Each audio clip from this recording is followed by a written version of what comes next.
The meeting is now called to order. Legislators, please take your seats. This meeting of the Onondaga County Legislature is being called to order at 1:01 p.m. on August 4th, 2026. Will the clerk please call the roll? Legislator May? Here. Meeker? Here. Burtis? Here. Thompson? Here. Block? Here. Erickson? Here. Romeo? Here. Ryan? Here. Denton? Here. McCarron? Here. Knapp? Here. Bush? Here. Kelly? Here. Brown? Here. Garland? Here. Hernandez? Chairwoman? Here. 17 present, none absent. Please stand for the invocation by Legislator Ryan and remain standing for the salute of the flag by Legislator Denton.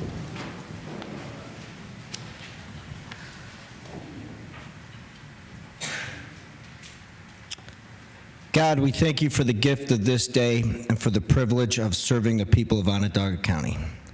We acknowledge that all wisdom and justice comes from you, and we humbly ask for your guidance as we begin our work. Grant us the wisdom to discern what is right, the courage to defend the dignity of every person, and the humility to place the common good above our own interests. Lord, fill our hearts with charity, mercy, compassion, and understanding. Help us to listen with patience, to speak with kindness, and to treat one another with respect, even when we disagree. May every issue and every decision before us be considered not only with reason, but with a well-formed conscience, always seeking what is true, just, and in the best interest of those we are called to serve. Give us the grace to remember that public office is a vocation of service. May we be faithful stewards of the trust placed in us, acting with integrity and always mindful of those who are vulnerable, in need, and counting on us to do what is right. We ask this through Christ our Lord. Amen. Allegiance to the flag of the United States of America and to the republic for which it stands, one nation, under God, indivisible, with liberty and justice for all.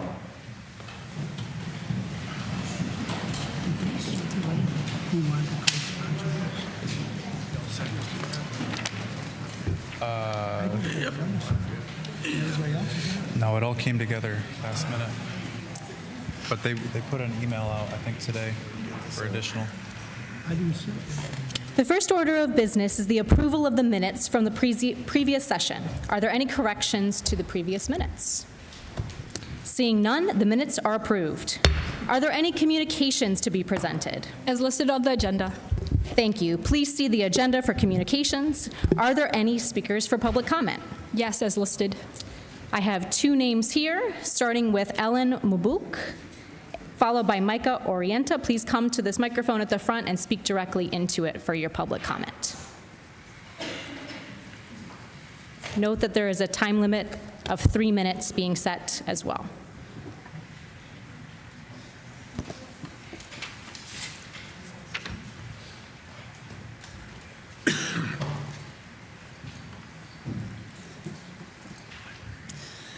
Hello, my name is Ellen James Mbuke. We are representatives from the Onondaga County Public Libraries, and we are here today to first say thank you for all your continued support of the libraries. We wanted to just quickly update you with what's been going on with the libraries. Summer reading is occurring at all 32 of our libraries. This is going on for all ages, and of course this is a crucial part of stemming the summer learning loss that plagues nearly every student. Any parent here can certainly attest to that come September. And as always, this is an incredibly popular program for all county, or every county library, both city and suburban.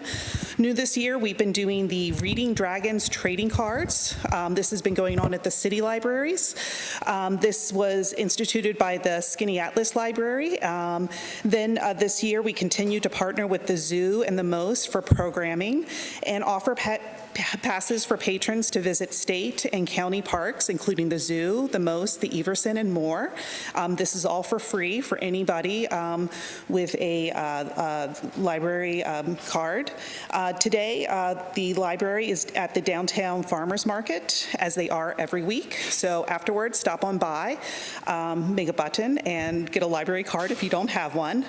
And also this year, the County Health Department continues to promote the libraries as a cooling station during the heat waves, and also some of the air quality alert days that we've been having.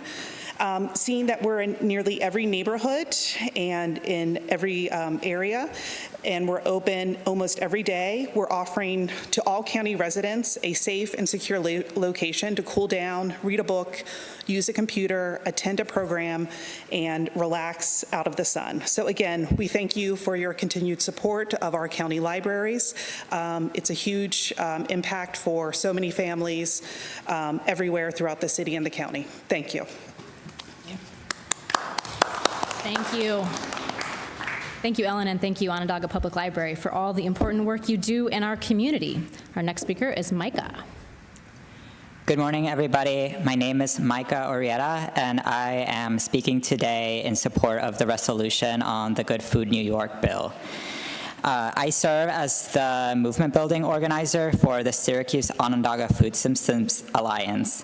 Established in 2019, SOFSA is a network of community-rooted changemakers working to transform the food system in Syracuse, Onondaga County, and the sovereign territory of the Onondaga Nation.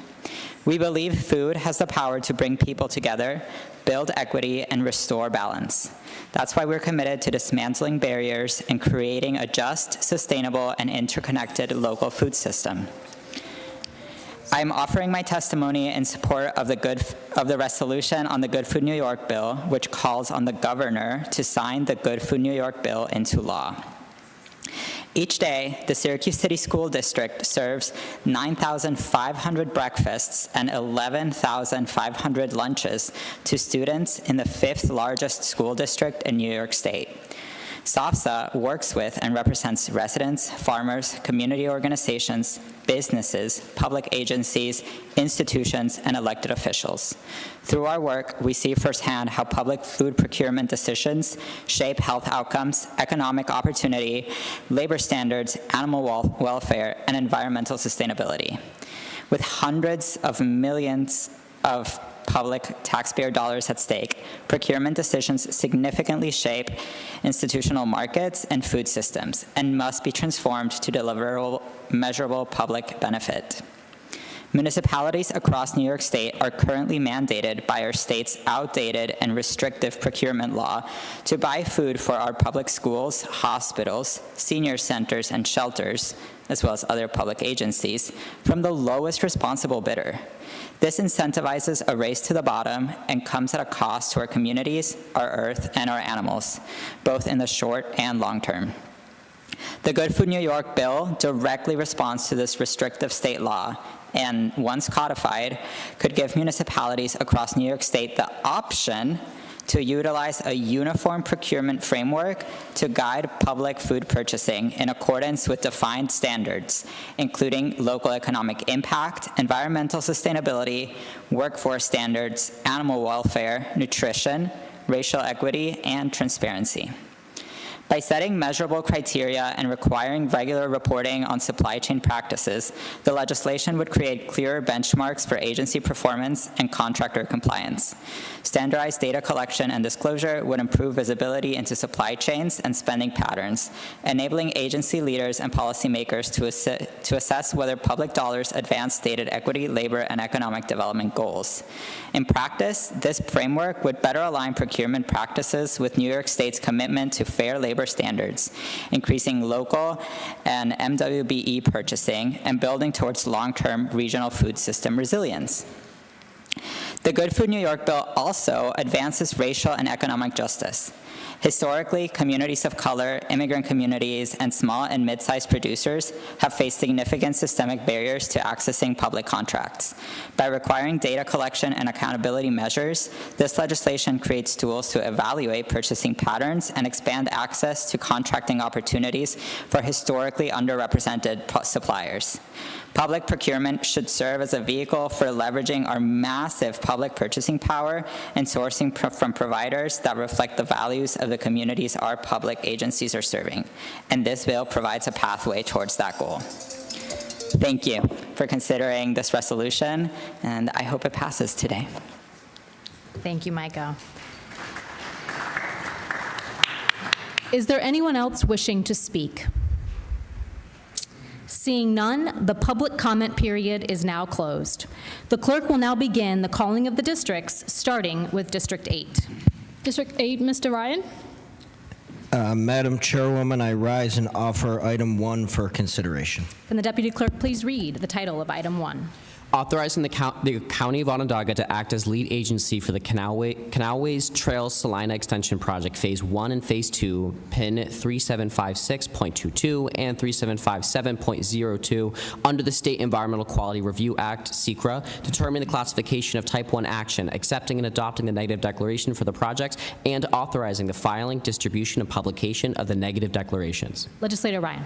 This is the seeker for the Loop the Lake. This is the last phase. I'd like to thank Commissioner Voss for his work and his passion in making sure this project continues to go forward.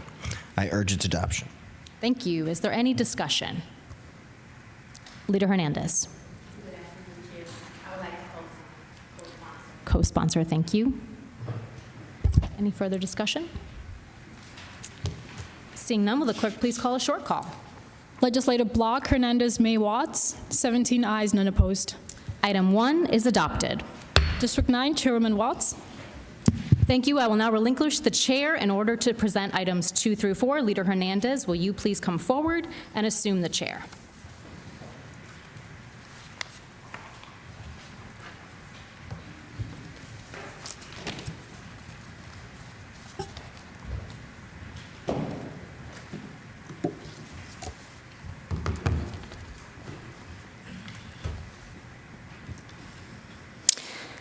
I rise to present items 2 through 4 for consideration. Thank you. Can the deputy clerk please read the title of item 2? Confirming appointment to the Onondaga County Water Authority, Madeline Nyblade.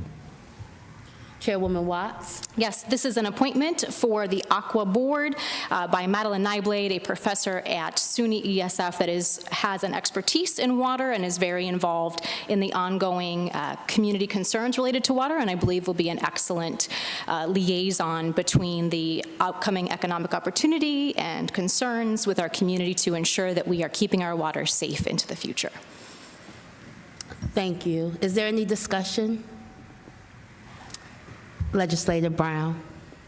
Chair, I'd like to co-sponsor. Is there any other discussion?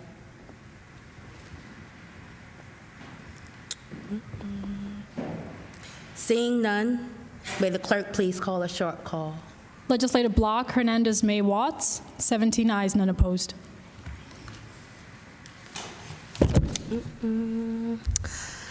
Item 2 is adopted.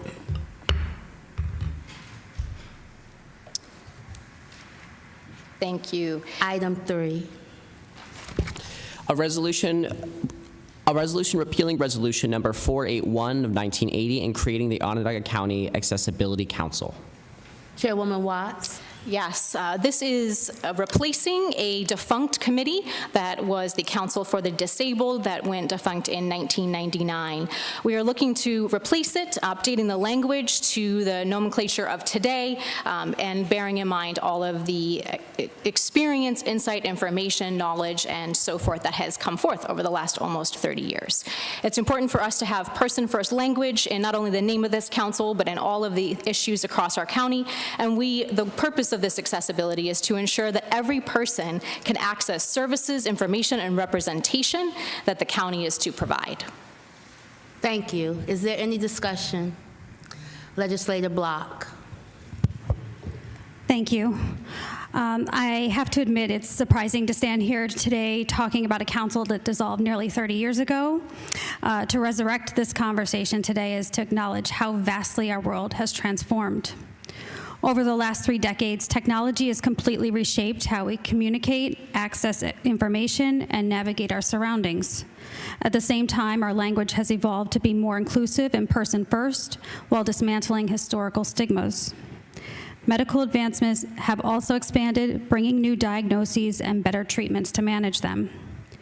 Innovation is everywhere. Today, 3D printers can create customized medical casts and adaptive equipment. Our vocabulary has shifted to, we say a person who is blind rather than a blind person, because we now choose to recognize the person and assume ability first. We also recognize mental health challenges as qualifying criteria for disability services and accommodations. This matters deeply right here at home. The data demands our action. An estimated 13.8% of our county's population lives with a disability, which tracks higher than both the state and national averages. This is not a distant issue. It primarily impacts our workforce aged 18 to 64, followed closely by our eldest citizens aged 75 and above. Because our world is changing, our county must change with it. We cannot leave our residents behind. Establishing and maintaining this new ADA Council isn't just a good idea. It is imperative to ensuring our local resources continue to be accessible to everyone, and I encourage everyone to vote for it. Thank you. Thank you, Legislator Block. Any more, Legislator Cody? Thank you so much. A few weeks ago, I was lucky enough to attend a multidisciplinary conference at SUNY Upstate regarding assistive technology, accessibility, inclusion, and things like that. And that room was filled with individuals who are passionate enough and knowledgeable enough to have a lot of experience to offer to a committee like this one. So I'm happy to support it, and I'd like to be added as co-sponsor. Thank you. Is there any other discussion? Legislator Meeker. I'd like to be a co-sponsor. Are you raising your hand to be co-sponsors? Yeah. Did you record it, clerk? I would like to be one as well. Is there any more discussion? You too? Thompson. Any more co-sponsors? Okay. Seeing none, item 3. May the clerks please call a short call. Legislator Block, Hernandez, May, Watts, 17 ayes, none opposed. Item 3 is adopted. Chairwoman Watts, item 4. I'm requesting a waiver for item 4. Are there any objections to the waiver? Seeing none, the waiver is granted. Can the deputy please read the title of item 4?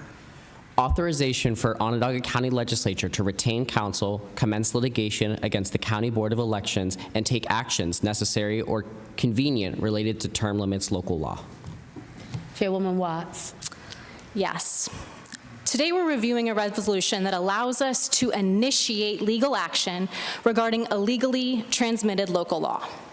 This legal action is 2 parts. 1, solve the question, which only a judge can do. Asking a judge to review and confirm the charter-approved local law as the document the legislator should act on, or provide new legal direction not currently provided by the charter. Part 2, if the current local law is confirmed, asking the courts to compel the Board of Election Commissioners to do their duty and place the local law on the ballot. Whether through the media or through significant public discussion, our entire community knows that the intent of the adopted local law is to ask voters to approve or deny term limits on the office of the comptroller and county executive. Let me briefly remind this room and county residents how we got here. On July 7th, this room debated 2 proposals for term limits, one sponsored by Leader Hernandez for 12 years and one sponsored by Legislator Knapp for 16 years. At one point, it was even asked what would happen if we passed both, and the response was that it would cause dueling propositions. This room passed a local law approving 12 years as a term limit with the condition that our voters ultimately decide in this year's election. Legislators did their job. We debated and voted. This office did its job and sent the local law to the county executive as required by the charter. The county executive held a public hearing, as required by the charter. More than a dozen residents spoke in favor of the local law. What happened next has caused confusion and division. At 11:38 a.m., the legislature received an electronic commission adopting the local law.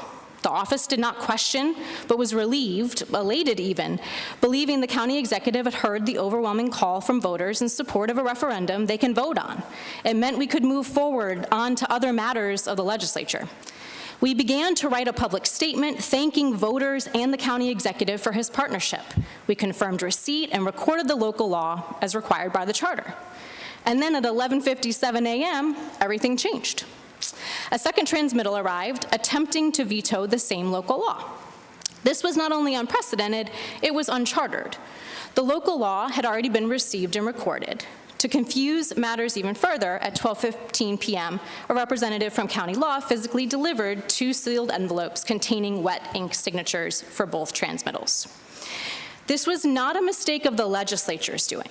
The law does not allow for accepting multiple transmittals. The charter, which is the law, does not allow us for backing out of a recorded law. The only legal way currently provided to unadopt a local law is to sponsor and pass another local law. We took an oath to uphold the charter. To date, there has been no charter-authorized way presented to acknowledge a veto transmittal. If it existed, I am certain it would have been presented. It doesn't exist. Furthermore, while this body has done everything required by us in the adoption and transmittal of the local law to the Board of Elections, a commissioner from the Board of Elections has refused to place it on the ballot. Again, unprecedented. We all take an oath to uphold the law. What is to stop commissioners in the future from making their own determinations on the law? The county executive has asked us to reconsider the 16-year limit law that failed in this chamber on July 7th and push this matter to next year. Not only has that local law not been sponsored by anyone to date, but our residents have also overwhelmingly disagreed with wanting to wait one more year. Today, this legislative body must again take the position of protecting the law. This morning, members of the minority caucus put forward a local law for consideration in September for a 12-year term limit. Had a veto been legal, this body would have the votes to override. We have 2 issues before us. One is term limits, and the second is the law. We have yet another law proposed to us regarding term limits. Unfortunately, it would remove the referendum for the voters to weigh in. But regardless, we need to know what the answer is to solve this question. Is the Board of Elections commissioner required, in fact, to place the law on the ballot as the law requires them? A public officer can't refuse the law. It can't be allowed to happen. That the Board of Election deny the voters the right to choose is not democracy. This body is now unified in delivering term limits. It also must be unified in upholding the law. This resolution does not trigger legal action. It allows us to pursue legal action if that is determined as the necessary path forward to uphold our responsibility to the public and oaths to uphold the county charter. I urge my colleagues to vote in its favor. Thank you. Is there any discussion? Yes, Legislator Cody. Thank you. Last month, my colleagues and I offered substantive and principled arguments supporting a 4-term limit. I thank the Chairwoman for providing us a little history. Good faith actors can reach separate conclusions on the question of term limits. As we all know, that law came up 1 vote short. But throughout the process, we've learned a lot. We've learned that every member of this body supports term limits. Last year, we learned that the public overwhelmingly supports term limits with over 70% of the vote on referendum. The people have spoken. We don't need costly legal battles that waste taxpayer dollars to tell us what we already know. That's why I offered a compromise. This morning, I introduced a local law that would implement a 3-term limit on the offices of comptroller and county executive. This law would supersede last month's local law and not be subject to referendum. It won't be tied up in court. It would deliver the end result that we've all been arguing about. It would serve as a reminder that checks and balances do exist and demonstrate that this body can act in a bipartisan way on behalf of the people. I encourage my colleagues to join me in supporting this solution. Let's come to an agreement and finally move forward. Thank you. Thank you, and I apologize, Legislator Kelly. Any more discussion? Legislator Gregg Erickson. I wanted to offer a little bit of explanation for some of the positions that the chair outlined a moment ago, and I appreciate that we do have a counter proposal that is on the table for September.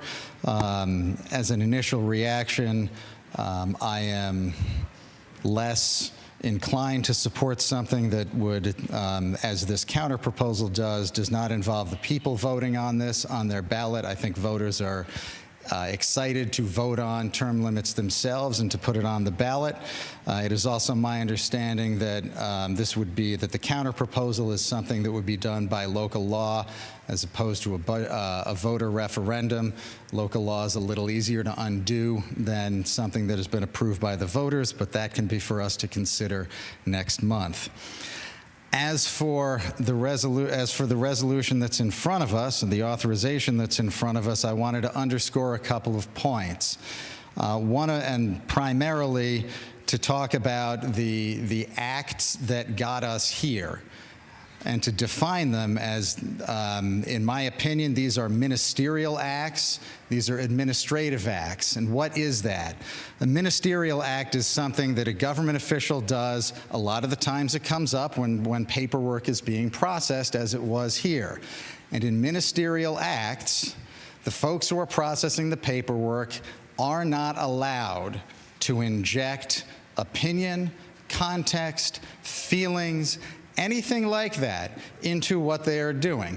For ministerial acts, for administrative acts, the actor must look at the four corners of the document in front of them and process that paperwork accordingly. As an example, think of going to your town clerk to get a marriage license. If you pay the fee and you have your paperwork filled out correctly, you get your marriage license. You need a permit to burn leaves, you fill the paperwork out, you pay your money, you get your permit to burn leaves, and that town clerk is not allowed to tell you that I'm not going to give you this permit to burn leaves because I think you're a pyromaniac.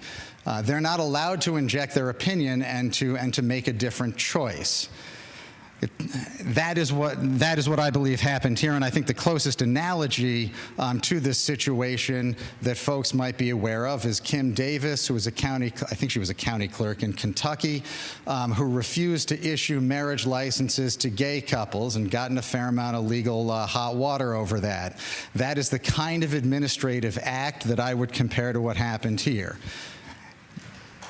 Using that logic, it was an administrative act for the clerk of the legislature to accept the approval of the local law when it came in first.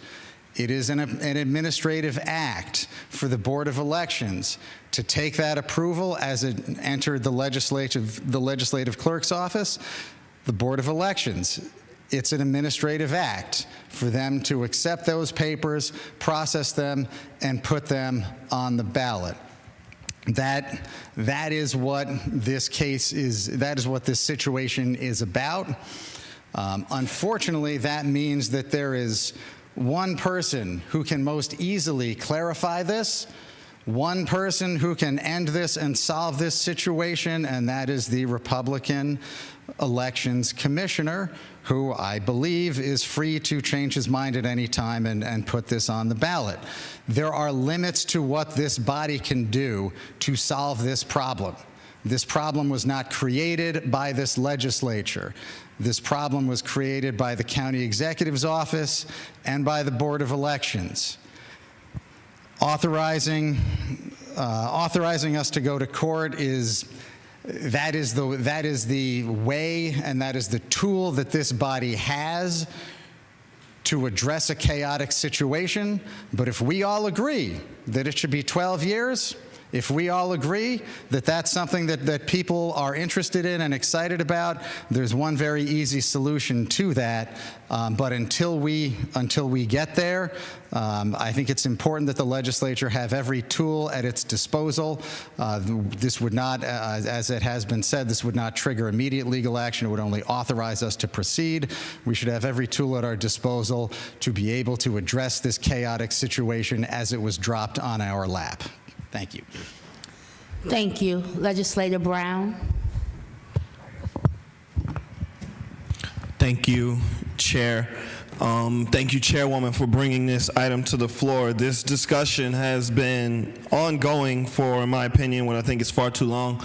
I do want to take this time to commend my colleagues on the other side of the aisle for acknowledging that 12-year term limits are valid. The points we made last month still stand, and it's good to know our caucus in support of this has grown from 10 to 17. I want to take a moment to acknowledge again how we got here. And the only thing stopping us from going forward is one elections commissioner at the Board of Elections who's willing to break a law.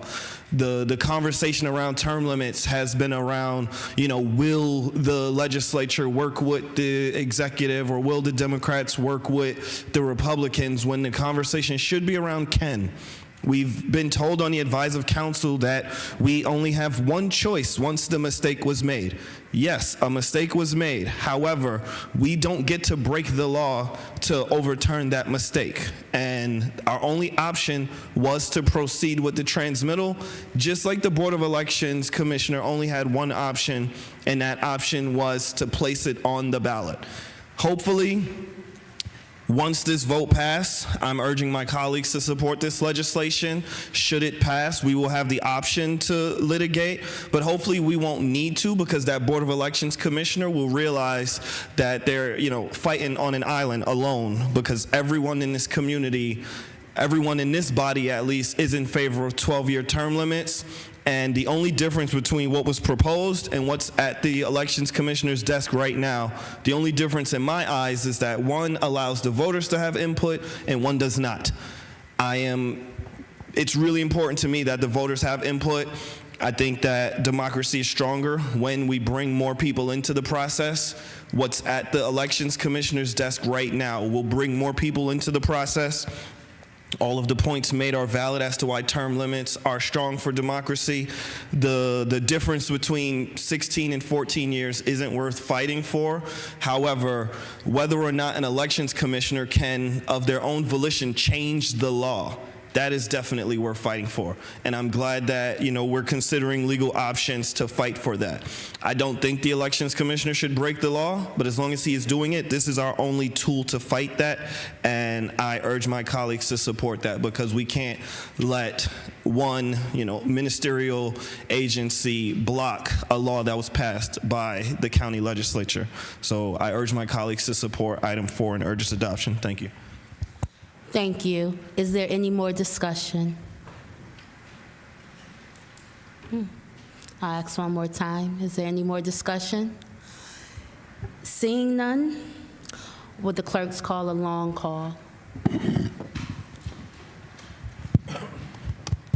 Leader Hernandez? Yes. May? No. Ryan? Legislator Ryan? Yes. Denton? Yes. McCarron? No. Knapp? No. Bush? Yes. Kelly? No. Brown? Yes. Garland? No. Meeker? No. Burtis? No. Thompson? Yes. Block? Yes. Erickson? Yes. Romeo? Yes. Chairwoman? Yes. 10 ayes, 7 opposed. Item 4 is adopted.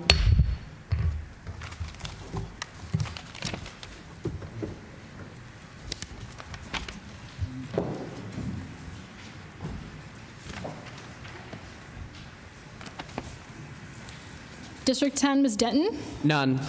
District 11, Mr. McCarron. None. District 12, Mr. Knapp. None. District 13, Mr. Bush.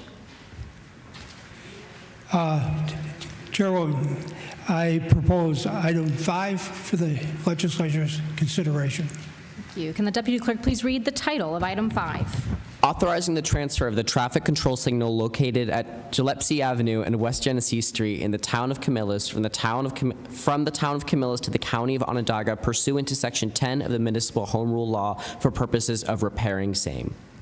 Legislator Bush. Thank you.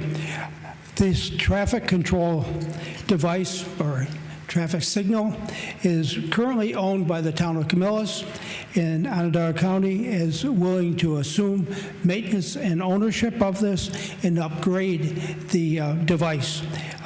It's part of Onondaga County's efforts to bring our traffic system into good repair, good operation, and the town of Camillus really is going to be better served having the county be in charge of this intersection and this traffic. I urge the legislature to accept this transfer. Thank you. Is there any discussion? Seeing none, will the clerk please call a short call? Legislative Block, Hernandez, May, Watts, 17 ayes, none opposed. Item 5 is adopted. District 14, Mr. Kelly. None. District 15, Mr. Brown. Chairwoman, I rise and offer item 6 and urge it for adoption. Can the deputy clerk please read the title of item 6? Calling for a public hearing on the 2027 county budget. Legislator Brown? Yes, Chairwoman. So we are calling for a public hearing on the county budget as required by law. The public hearing is to be held on October 1st at 5 p.m. This is the second to last phase of our budget process that begins on September 15th, Tuesday, with the budget being presented to us by the executive and concludes with us voting on the budget on, I want to believe, October 6th, the Tuesday. But this item calls for the public hearing, and we hope that many others can join us to talk about this budget. Thank you. Thank you. Is there any discussion? Seeing none, will the clerk please call a short call? Legislative Block, Hernandez, May, Watts, 17 ayes, none opposed. Item 6 is adopted. District 16, Mr. Garland. Thank you, Madam Chair. I rise and offer item number 7, confirming the appointment to the Onondaga County Justice Center Oversight Committee of Bonnie Gail Levy. Thank you. Go ahead, Legislator Garland. We'd like to appoint Bonnie to serve on the Onondaga County Justice Oversight Committee. She'd be replacing Jeffrey Merrier, whose term has expired. This appointment will expire December 31st, 2028. Bonnie has more than 50 years of legal experience in the area as a defense attorney and a prosecutor. We think that she would be a very valuable asset to the community, and we urge her appointment. Is there any discussion? Leader Hernandez. Yes, Chairwoman. I have known Bonnie for a couple of years now, and I know her well. She's a great person. She cares about justice. I would like to co-sponsor. Is there any further discussion? Seeing none, will the clerk please call a short call? Legislative Block, Hernandez, May, Watts, 17 ayes, none opposed. Item 7 is adopted. District 17, Leader Hernandez. None. District 1, Leader May. None. District 2, Mr. Meeker. None. District 3, Mr. Burtis. None. District 4, Mr. Thompson. None. District 5, Ms. Block. Ms. Chairwoman, I rise and present item 8 for consideration. Can the deputy clerk please read the title of item 8? Resolution calling on the New York State Legislature to pass and the governor to sign the Good Food New York Bill, S7638B and A.8091B, enabling municipalities to engage in values-based food procurement. Legislator Block. Thank you, Madam. I am proud to present this resolution along with Legislator Knapp, expressing support for the Good Food New York bill. This bill is important to New York as it supports municipalities entering into values-based procurement that look beyond the price tag on food. As food prices rise, it's important to reflect on all the aspects of food procurement from farm to table, allowing municipalities to make considerations for things like transportation costs, sustainable and humane farm practices, and keeping dollars in the local community help to strengthen our food system by allowing local and smaller farms to take part in the food procurement process. I encourage the entire legislative body to support this bill as it heads to the governor's desk for approval. Thank you. Thank you. Is there any discussion? Legislator Knapp. Thank you. And thank you to Legislator Block for bringing this forward. This is an important issue. The county passed value-based purchasing many years ago, and it's worked out very, very well. And, you know, our current system really favors in New York State, which covers our school districts and universities, et cetera. It really favors big, large, national scope type food suppliers, and really to the detriment of our local food farmers, suppliers, et cetera. So this will give the purchasing folks some flexibility. It doesn't mandate anything, but it gives them the ability to look local and take advantage of everything we have right here. You know, nothing's better for you or better tasting than something that's you know, trucked a few miles down the road and grown, as opposed to something from across the country or from another country. So again, there are lots of incentives that the state's put in place to buy local, and this will give the entities the ability to do it legally. Again, many of you have heard from the committee meetings. My favorite example of this is, you know, right here in Syracuse and our county, our school kids are eating apples from Washington State because they were the low bidder with some national supplier. And you know, when we've got the best apples grown in the world, you know, all around us. And so that just goes to show some of it just doesn't make sense. And from a sustainability standpoint, trucking apples 3,000 miles across the country when we have the best ones right here just doesn't make sense. So I really, really encourage everyone's support, and hopefully New York State will move on this quickly. Thank you. Is there any further discussion? Leader May? Thank you. I guess first a disclaimer. I think most here know I do not support memorializing resolutions. I don't think this body should be doing them. If it doesn't have a material legislative purpose, we shouldn't do it. While this local law doesn't serve a legislative purpose, I like to commend the sponsors. You know, this serves a material purpose. Okay, what's being proposed is very important. Anything to advantage New York State farmers, local farmers in particular in this case, is a good thing. You know, labor laws and other labor laws, both state and federally driven, have put our local farming community, agricultural community, at a great disadvantage in terms of cost of production and things like that. Very, very difficult. These encumbrances lead us to solar farms on prime soil, or wind farms on prime soil, or reduced acreage because the cost to produce is too high. What this law presents, and if you've talked to me or know me at all, one of my favorite committees to be on since I joined this legislature is the Ag and Farmland Protection Board, and you know, what it does is very important. Something like this will preserve farmland. It will preserve the industry, which is one of the top in New York State and one of the most valuable to keep here. Food is everything, and it's not just fruits and vegetables. It's dairy, it's meat, and so on. So again, I think this is a really important thing to get behind for a variety of really, really good reasons. I compliment the sponsors, and I fully intend to support this wholeheartedly. Thank you. Thank you. Legislator Brown? I would like to co-sponsor this resolution. Thank you. Legislator Garland? Any other co-sponsors? Legislator Denton, Thompson, Erickson? Great. Any further discussion? Oh, sorry, Bush. I missed Bush.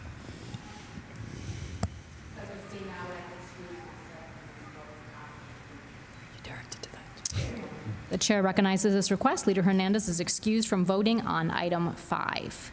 Is there, Legislator Kelly?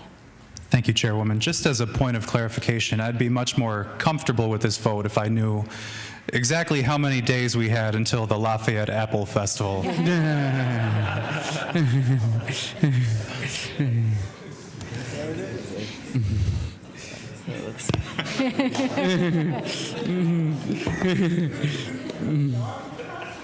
Is there any further discussion? All right, seeing none, will the clerk please call a short call? Legislative Block, Hernandez, May, Watts, 16 ayes, none opposed, one excused. Item 8 is adopted. District 6, Mr. Erickson. None. District 7, Mr. Romeo. None.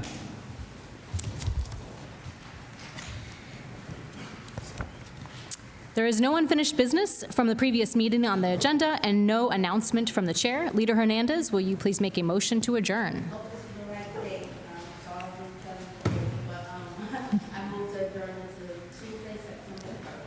Thank you. Are there any objections? Seeing none, we are adjourned.